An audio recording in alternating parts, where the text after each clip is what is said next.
नमस्कार दोस्तों, हिंदी की इस कक्षा में आप सभी का स्वागत है। आज हम लोग विकारी शब्दों के अंतर्गत संज्ञा का अध्ययन करने वाले हैं। आपको हम बता दें कि रूप या प्रयोग के आधार पर शब्दों को दो प्रकार से वर्गीकृत किया जाता है, विकारी और अविकारी। पिछले वाले वीडियो में हमने आपको विकारी और अविकारी शब्दों के बारे में बहुत अच्छे तरीके से समझाया है। अगर आप लोगों ने वो वाला वीडियो नहीं देखा है तो आप लोग वो वाला वीडियो जरूर देख लें, ताकि आपको समझ में आ जाए कि विकारी और अविकारी का मतलब क्या होता है। यहाँ पर हम आपको संक्षेप में बता देते हैं कि विकारी शब्द चार प्रकार के होते हैं, जिसमें से पहला भेद होता है हमारा संज्ञा, दूसरा होता है सर्वनाम, तीसरा होता है विशेषण और चौथा होता है क्रिया।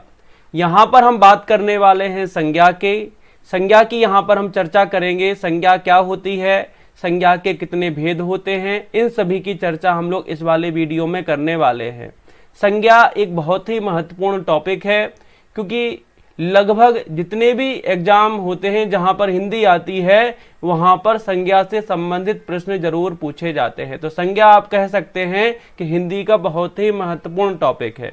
तो इसको आपको बड़े ध्यान से समझना है, बहुत ध्यान से यहाँ पर आपको पढ़ना है, ठीक है। तो देखिए, सबसे पहले बात करते हैं संज्ञा का अर्थ क्या होता है। तो संज्ञा का शाब्दिक अर्थ होता है नाम। संज्ञा को हम लोग नाम भी कह सकते हैं। अगर आपसे पूछा जाता है कि संज्ञा का शाब्दिक अर्थ क्या है तो आपको बताना है नाम, ठीक है। संज्ञा की परिभाषा हम लोग बचपन से पढ़ते चले आ रहे हैं कि किसी वस्तु, जगह, प्राणी आदि के नाम को संज्ञा कहते हैं, ठीक है। हम आपको सरल भाषा में समझा देते हैं कि चाहे किसी वस्तु का नाम हो, चाहे किसी जगह का नाम हो, चाहे किसी प्राणी का नाम हो। प्राणियों में आपका पशु आ सकता है, पक्षी आ सकता है, ठीक है ना, कोई आपका सरीसृप आ सकता है, कोई भी आ सकता है, कोई भी प्राणी आपका हो सकता है, वो सभी के सभी आपके संज्ञा के अंतर्गत ही आ जाएंगे।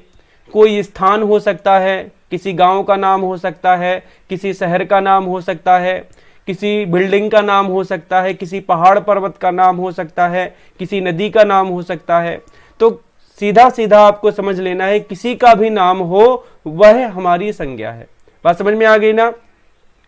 अब अगर हम संज्ञा के भेद की बात करें तो संज्ञा का वर्गीकरण दो प्रकार से किया जाता है। संज्ञा को दो प्रकार से वर्गीकृत किया जाता है। पहला किया जाता है संज्ञा का वर्गीकरण अर्थ के आधार पर, और दूसरा किया जाता है संज्ञा का वर्गीकरण व्युत्पत्ति के आधार पर। दूसरा वर्गीकरण व्युत्पत्ति के आधार पर किया जाता है। अर्थ के आधार पर संज्ञा को 5 प्रकार से वर्गीकृत किया जाता है और व्युत्पत्ति के आधार पर संज्ञा को 3 प्रकार से वर्गीकृत किया जाता है। पहले हम आपको अर्थ के आधार पर बता देते हैं कि अर्थ के आधार पर संज्ञा के 5 भेद कौन कौन से होते हैं। उसके बाद में हम आपको व्युत्पत्ति के आधार पर जो संज्ञा के भेद होते हैं 3, उनके बारे में बताएंगे। अर्थ के आधार पर संज्ञा का पहला भेद होता है व्यक्तिवाचक संज्ञा। व्यक्तिवाचक संज्ञा। दूसरा भेद होता है इसमें जातिवाचक संज्ञा। तीसरा भेद होता है पदार्थवाचक संज्ञा।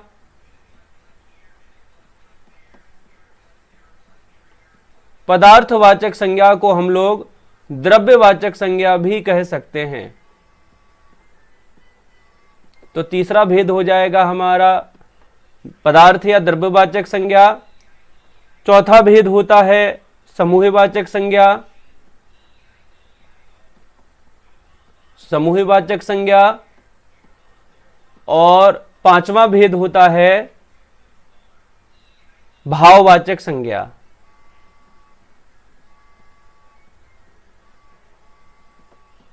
ठीक है,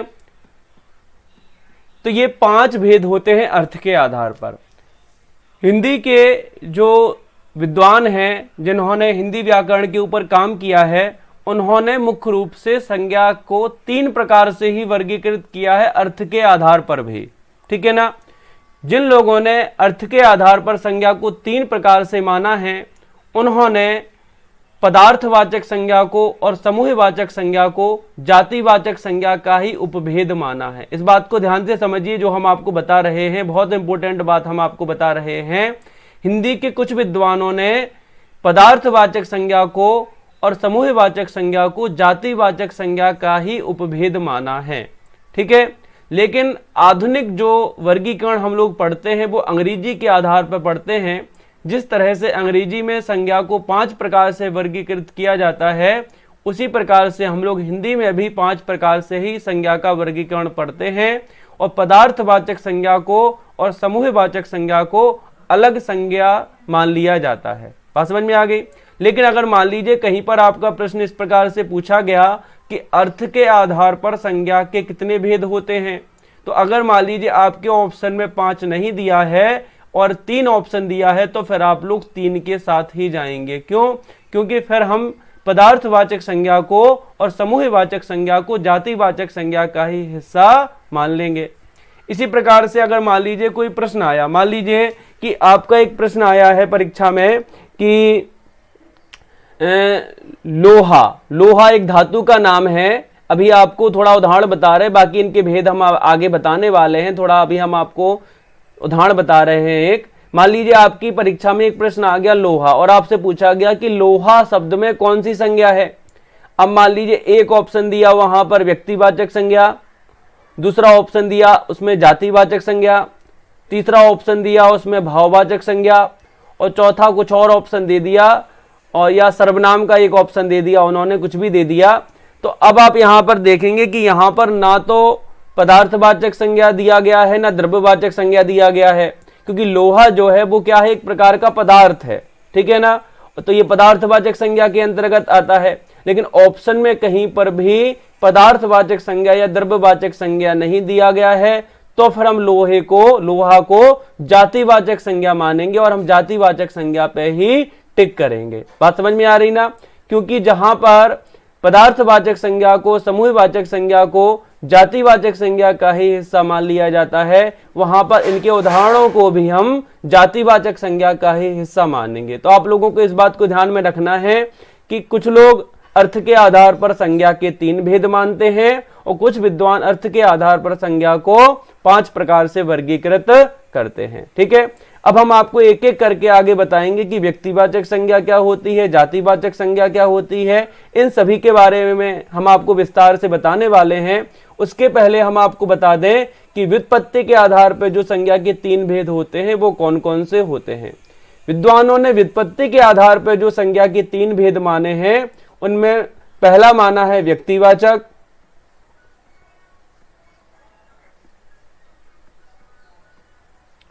दूसरा भेद माना है गणनीय, और तीसरा भेद माना है अगणनीय। ठीक है ना। अब जो व्यक्तिवाचक है, ये इसका मतलब है किसी की व्यक्तिगत पहचान। जैसे किसी लड़के का नाम मोहन है तो वो व्यक्तिवाचक संज्ञा में आ जाएगा। ठीक है, जैसे मान लीजिए किसी पर्वत का नाम है, मान लीजिए हिमालय बोला हमने, तो हिमालय शब्द आपका व्यक्तिवाचक में आ जाएगा। ठीक है, उसके बाद में जो दूसरा भेद बताया गया है व्युत्पत्ति के आधार पर, वो बताया गया है गणनीय। जिन चीजों को गिना जा सकता है वो सभी आ जाएंगे गणनीय में, और जिन संज्ञाओं को गिना नहीं जा सकता वो सभी संज्ञाएं आ जाएंगी अगणनीय में। जैसे हमने कुर्सी बोला तो कुर्सी को गिना जा सकता है, तो कुर्सी आपका गणनीय में आ जाएगा। इसी तरीके से जैसे हमने कहा पुस्तक, तो पुस्तकों को गिना जा सकता है तो पुस्तक भी गणनीय में आ जाएगा। इसी प्रकार से जैसे हमने बोला पंखा, तो पंखों को गिना जा सकता है तो पंखा भी काय में आ जाएगा, गणनीय संज्ञा में आ जाएगा। लेकिन यदि हमने कहा दूध, तो दूध को नहीं गिना जा सकता, तो दूध काय में आ जाएगा, दूध आ जाएगा अगणनीय में। इसी प्रकार से जैसे हमने कहा घी, तो घी को भी नहीं गिना जा सकता, तो घी भी काय में आ जाएगा, अगणनीय में आ जाएगा। यानी जिन संज्ञाओं को गिना नहीं जा सकता, जिन वस्तुओं को नहीं गिना जा सकता, वो सभी वस्तुएं अगणनीय संज्ञा में आ जाएंगी, और जिन वस्तुओं को गिना जा सकता है वो सभी वस्तुएं गणनीय संज्ञा में आ जाएंगी। और जो व्यक्तिगत पहचान वाली जो संज्ञाएं होंगी, किसी की व्यक्तिगत पहचान से संबंधित जो शब्द होंगे, वो सभी के सभी आ जाएंगे व्यक्तिवाचक संज्ञा में। तो व्युत्पत्ति के आधार पर संज्ञा के 3 भेद यहाँ पर किए गए हैं। कहीं कहीं पर व्युत्पत्ति के आधार पर संज्ञा के जो हमें 3 भेद देखने को मिलते हैं, वो मिलते हैं हमें रूढ़, यौगिक और यौगऋण। कहीं कहीं पर हमें ये भेद भी देखने को मिलते हैं कि संज्ञा के ये 3 भेद होते हैं, रूढ़, यौगिक और यौगऋण। अगर आप लोगों ने शब्द भेद वाला टॉपिक हमारा देखा है तो उसमें हमने आपको स्पष्ट रूप से समझाया है कि रूढ़ शब्द क्या होते हैं, यौगिक शब्द क्या होते हैं, यौगृण शब्द क्या होते हैं। आप लोग वो वाला वीडियो जरूर देख लेना, तो आपको इन तीनों का मतलब समझ में आ जाएगा। ठीक है, तो व्युत्पत्ति के आधार पर अगर आपसे पूछा जाता है तो आपको 3 के साथ जाना है, और यदि अर्थ के आधार पर यदि पूछा जाता है तो आपको 5 के साथ जाना है। ठीक है, आज हम यहाँ पर जो अर्थ के आधार पर संज्ञा के 5 भेद होते हैं, जो महत्वपूर्ण भेद हैं, उनकी चर्चा करने वाले हैं, क्योंकि सबसे ज्यादा प्रश्न परीक्षा में यहीं से आते हैं। एक एक करके हम आपको सभी संज्ञाओं के बारे में बताएंगे, तो आपको ध्यानपूर्वक अच्छी तरीके से समझना है। सबसे पहली संज्ञा होती है अर्थ के आधार पर व्यक्तिवाचक संज्ञा। व्यक्तिवाचक संज्ञा, व्यक्तिवाचक संज्ञा वह संज्ञा होती है जो व्यक्तिगत पहचान से जुड़ी हुई होती है। यानी वे सभी शब्द जो व्यक्तिगत पहचान से संबंधित होते हैं या किसी की व्यक्तिगत पहचान से जुड़े हुए होते हैं, वो सभी शब्द हमारे व्यक्तिवाचक संज्ञा के अंतर्गत आ जाते हैं। अब वो व्यक्तिगत पहचान किसी व्यक्ति की भी हो सकती है, किसी नदी की भी हो सकती है, किसी पर्वत की भी हो सकती है, किसी शहर की भी हो सकती है, किसी गली की भी हो सकती है, यानी किसी की भी व्यक्तिगत पहचान यहाँ पर हो सकती है। कुछ उदाहरण के माध्यम से हम आपको समझाते हैं, आपको ज्यादा अच्छे से समझ में आ जाएगा। जैसे मान लीजिए एक लड़के का नाम है राजेश। राजेश एक लड़के का नाम है, ठीक है ना। एक लड़के का नाम है मोहन। तो जो मोहन और राजेश शब्द हैं, ये आपके व्यक्तिवाचक संज्ञा में आएंगे, क्योंकि राजेश किसी एक की व्यक्तिगत पहचान हो सकती है। सभी को हम राजेश नहीं बोल सकते, सभी व्यक्तियों को हम राजेश नहीं कह सकते। हम राजेश केवल उसी को कह सकते हैं जिसका नाम राजेश है। तो ये कैसी पहचान हो गई? ये व्यक्तिगत पहचान हो गई। इसी तरह से जिसका नाम मोहन है, हम उसी को मोहन कह सकते हैं, किसी अन्य व्यक्ति को मोहन नहीं कहा जा सकता। तो ये मोहन की व्यक्तिगत पहचान हो गई। इसी प्रकार से जैसे हमने एक नदी का नाम लिखा गंगा, तो गंगा एक व्यक्तिवाचक संज्ञा शब्द हो जाएगा, क्योंकि ये व्यक्तिगत एक ही नदी का नाम है।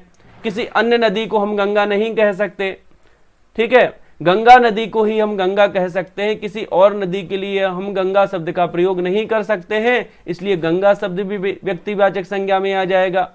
इसी प्रकार से जैसे हमने कहा हिमालय, तो हिमालय शब्द भी व्यक्तिवाचक संज्ञा में आ जाएगा, क्योंकि हम लोग केवल हिमालय पर्वत के लिए ही हिमालय शब्द का प्रयोग कर सकते हैं, किसी अन्य पर्वत के लिए हम लोग हिमालय शब्द का प्रयोग नहीं कर सकते। तो आपको अच्छी तरीके से समझ में आ गया होगा कि वे सभी शब्द जो व्यक्तिगत पहचान से जुड़े हुए होते हैं, व्यक्तिवाचक संज्ञा के अंतर्गत आ जाते हैं। अब वो व्यक्तिगत पहचान किसी भी की भी हो सकती है, किसी स्त्री पुरुष की हो सकती है, किसी देश की हो सकती है, किसी राज्य की हो सकती है, किसी महाद्वीप की हो सकती है, किसी भाषा की हो सकती है, किसी जिले, तहसील, पहाड़ की हो सकती है, नदी की हो सकती है, किसी की भी व्यक्तिगत पहचान यहाँ पर हो सकती है। बात समझ में आ गई? तो जो हमारी पहली संज्ञा वो व्यक्तिवाचक संज्ञा है। व्यक्तिवाचक संज्ञा के बाद में दूसरा भेद होता है संज्ञा का जातिवाचक संज्ञा।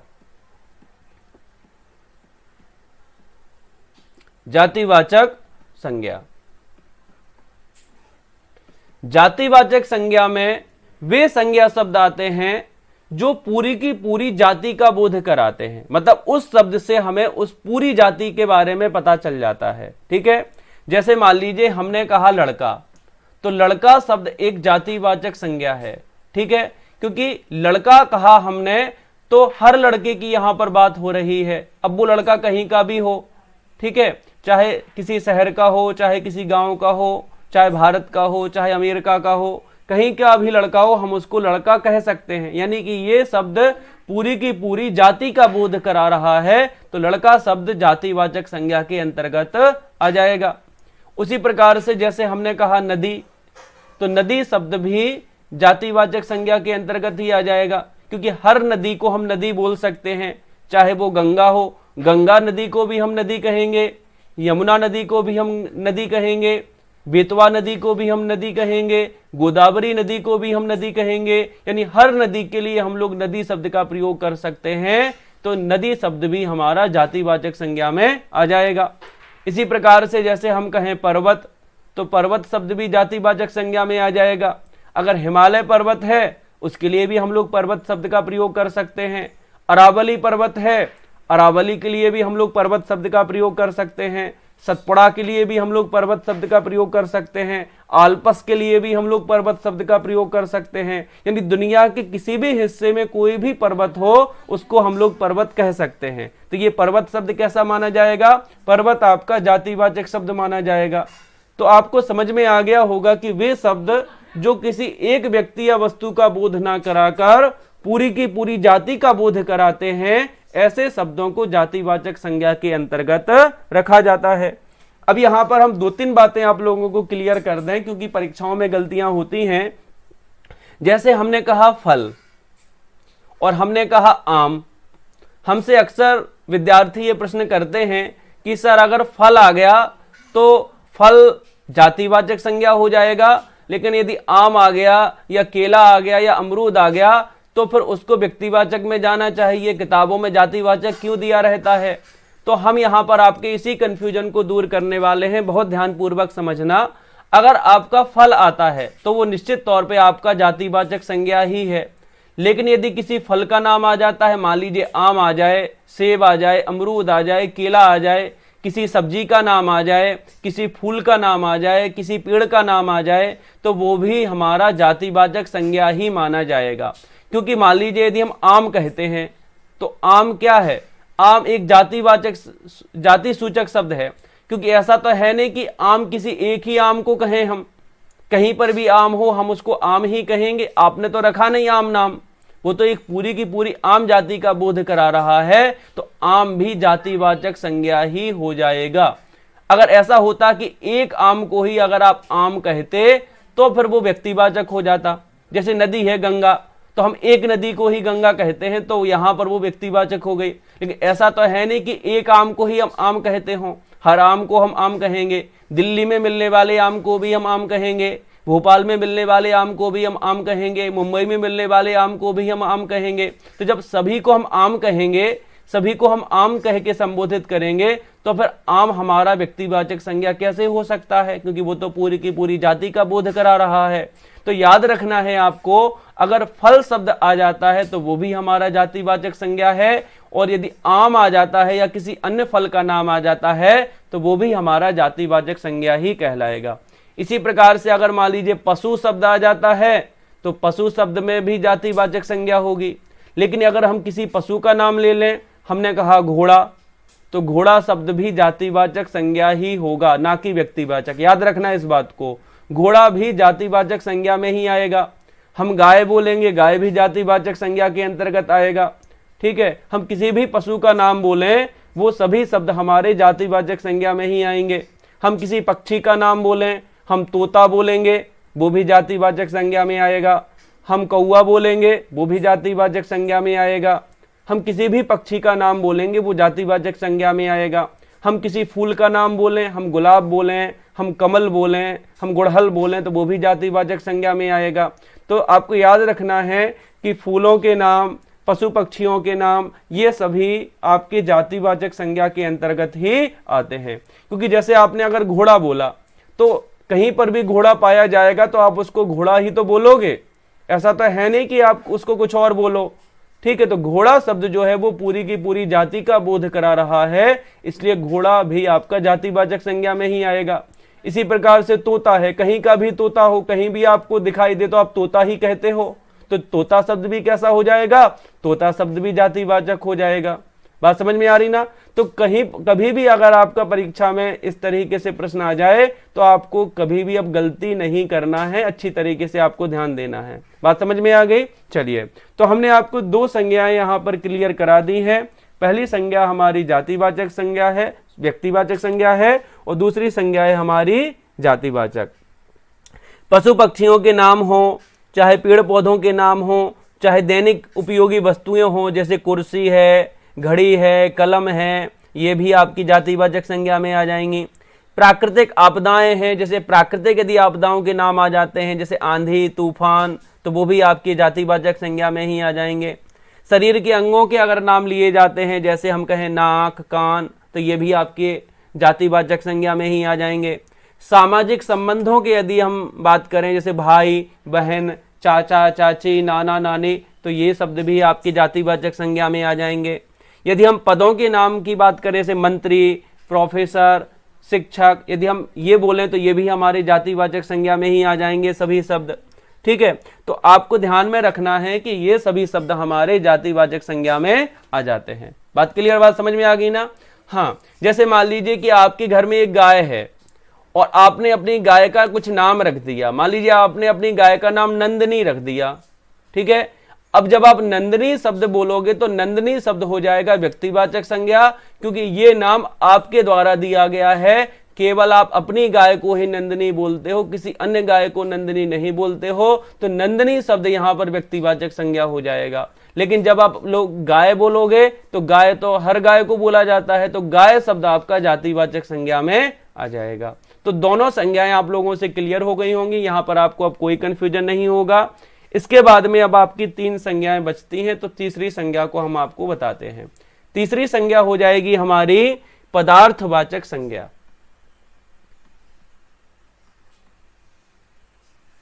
पदार्थ या द्रव्य वाचक संज्ञा। चाहे पदार्थवाचक संज्ञा बोला जाए, चाहे द्रव्यवाचक संज्ञा बोला जाए, दोनों का एक ही मतलब होता है। पदार्थ या द्रव्यवाचक संज्ञा में वे शब्द आते हैं जो पदार्थ का बोध कराते हैं। सभी पदार्थ आपके पदार्थवाचक संज्ञा में आ जाते हैं। कौन कौन से पदार्थ हैं हम आपको यहां पर बता सकते हैं। देखिए, अगर किसी धातु का नाम बोला जाता है तो वो भी आपका पदार्थवाचक संज्ञा में आएगा। अगर किसी अधातु का नाम बोला जाता है, अधातु जैसे सोडियम है ना, तो बहुत सारी अधातुएं होती हैं, तो वो कोई किसी भी अधातु का नाम बोला जाए तो वो भी पदार्थवाचक संज्ञा के अंतर्गत ही आ जाएगा। इसके अलावा अगर किसी तरल पदार्थ का नाम बोला जाता है तो जितने भी तरल पदार्थ होते हैं हमारे, वो सभी के सभी पदार्थवाचक संज्ञा में आ जाते हैं। इसके अलावा किसी ऐसी वस्तु का नाम बोला जाए जिसको गिना ना जा सके, मतलब जिन वस्तुओं को नाप तौल के लिया या दिया जाता है, जिन वस्तुओं को गिना नहीं जाता, ऐसी सभी वस्तुएं पदार्थवाचक संज्ञा के अंतर्गत आ जाती हैं। ध्यान रखना है आपको, ठीक है।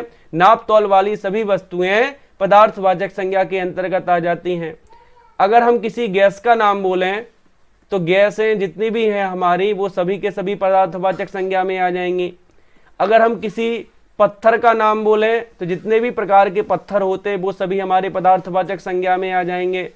जितने भी प्रकार के नंग होते हैं, जितने भी प्रकार के मोती होते हैं, वो सभी पदार्थवाचक संज्ञा में आ जाएंगे, ठीक है। जितने भी प्रकार की मिट्टियां होती हैं वो सभी पदार्थवाचक संज्ञा के अंतर्गत आ जाएंगी।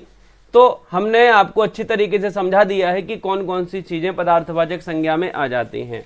अब जैसे हमने कहा धातु है, तो धातु में हम किसी भी धातु का नाम बोलें, हमने कहा लोहा, सोना, चांदी, तांबा, किसी भी धातु का नाम आ जाए तो आपको समझ जाना है कि पदार्थवाचक संज्ञा है। किसी अधातु का नाम बोलें हम तो वो भी आपका पदार्थवाचक संज्ञा में ही आ जाएगा, ठीक है। जैसे हम किसी तरल पदार्थ का नाम बोलें, जैसे हमने कहा घी, तो घी जो है वो कैसा होता है, तरल होता है, तो घी काय में आ जाएगा, पदार्थवाचक संज्ञा में आ जाएगा। हमने दूध बोला, दूध भी पदार्थवाचक संज्ञा में आ जाएगा। हमने तेल बोला, तेल भी पदार्थवाचक संज्ञा में आ जाएगा। हमने मठा बोला, मट्ठा या छाछ बोला, तो वो भी आपका पदार्थवाचक संज्ञा में आ जाएगा।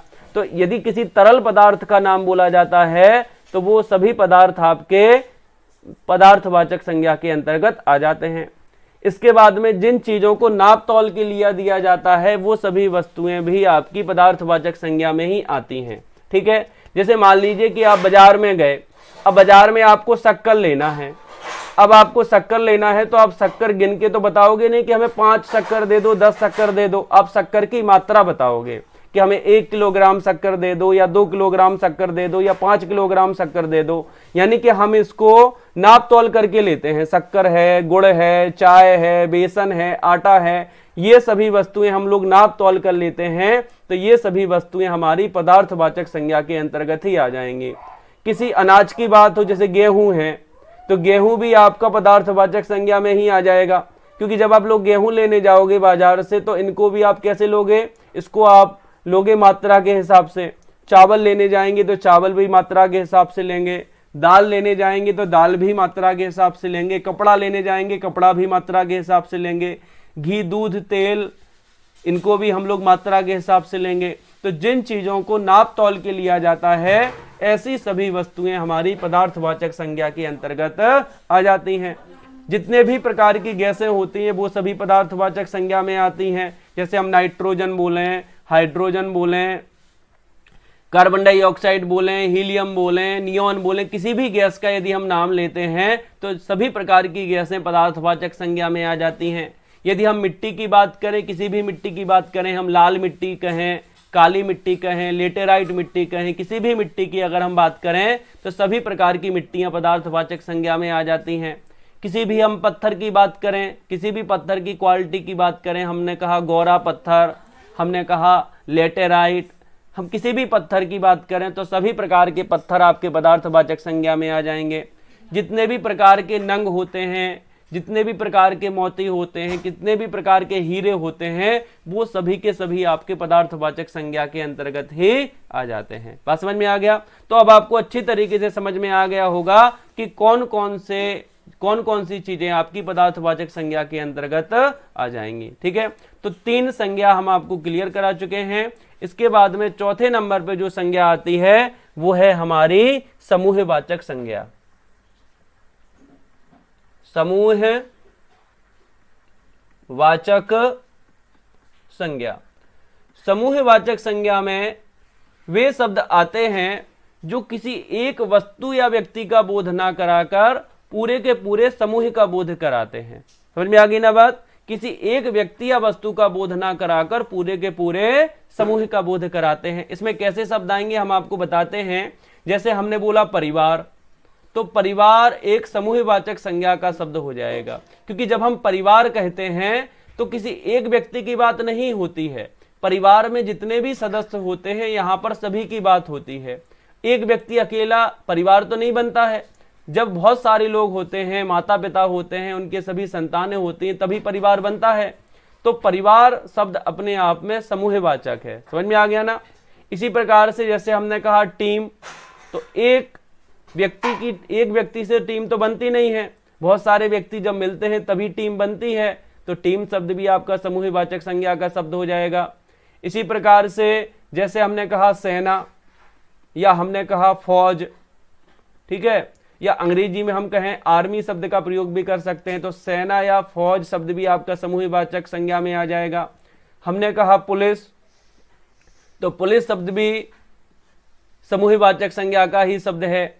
इसी प्रकार से हमने कहा समिति, तो समिति शब्द भी समूहवाचक संज्ञा का शब्द है। हमने कहा सभा, सभा शब्द भी समूहवाचक संज्ञा का शब्द है। हमने कहा आयोग, आयोग शब्द भी समूहवाचक संज्ञा का शब्द है। यानी ऐसे सभी शब्द जो किसी एक वस्तु या व्यक्ति का बोध ना कराकर बहुत सारी वस्तुओं या व्यक्तियों का बोध कराते हैं, ऐसे सभी शब्दों को समूहवाचक संज्ञा के अंतर्गत रखा जाएगा। ठीक है, इसके बाद में 5वें नंबर पे जो संज्ञा है हमारी वो है भाववाचक संज्ञा। भाववाचक संज्ञा। भाववाचक संज्ञा के अंतर्गत वे शब्द आते हैं जो हमारे मन के भावों को व्यक्त करते हैं। ठीक है, ऐसे सभी शब्द जो हमारे मन के भावों को व्यक्त करने का काम करते हैं, उन सभी शब्दों को भाववाचक संज्ञा के अंतर्गत रखा जाता है। जैसे खुशी है ना, तो खुशी भाववाचक, तो खुशी क्या है? हमारे अंदर का भाव है। हमने बोला खुशी, तो खुशी क्या है? हमारे अंदर का भाव है, कोई दिखने वाली वस्तु नहीं है, ये हमारे अंदर का भाव है। तो खुशी शब्द काय में आ जाएगा? खुशी शब्द आपका भाववाचक संज्ञा में आ जाएगा। इसी प्रकार से जैसे हमने बोला दुख, तो दुख क्या है? दुख हमारे अंदर का एक भाव है। ठीक है, एक स्थिति है, तो दुख शब्द भी काय में आ जाएगा, भाववाचक संज्ञा में आ जाएगा। इसी प्रकार से हमने कहा सुख, तो सुख शब्द भी भाववाचक संज्ञा में आ जाएगा। यानी ऐसे सभी शब्द जो हमारे मन के भावों को व्यक्त करते हैं, हमारी दशा को व्यक्त करते हैं, ऐसे सभी शब्द भाववाचक संज्ञा के अंतर्गत आ जाते हैं। अब भाववाचक संज्ञाओं का निर्माण कई प्रकार से होता है। जातिवाचक संज्ञाओं से भी भाववाचक संज्ञाएं बनती हैं, सर्वनाम से भी भाववाचक संज्ञाएं बनती हैं, विशेषण से भी भाववाचक संज्ञाएं बनती हैं, अव्यय से भी भाववाचक संज्ञाएं बन जाती हैं, क्रिया से भी भाववाचक संज्ञाएं बन जाती हैं। तो भाववाचक संज्ञा का हम आपको एक बिल्कुल अलग वीडियो बनाएंगे, जिसमें हम आपको केवल और केवल भाववाचक संज्ञा के बारे में ही बताएंगे, उसकी चर्चा करेंगे कि कैसे अलग अलग शब्दों से भाववाचक संज्ञा बनाई जाती है। यहाँ पर हम भाववाचक संज्ञा को ज़्यादा डिटेल में नहीं बताते हैं, क्योंकि फिर वीडियो बहुत ज़्यादा लंबा हो जाएगा। इस वाले वीडियो को हम लोग यहीं पे क्लोज करते हैं। अगले वीडियो में हम आपको भाववाचक संज्ञा को विस्तार में समझाएंगे। निश्चित तौर पे ये वीडियो आप लोगों के लिए बहुत ज़्यादा फायदेमंद रहेगा। धन्यवाद।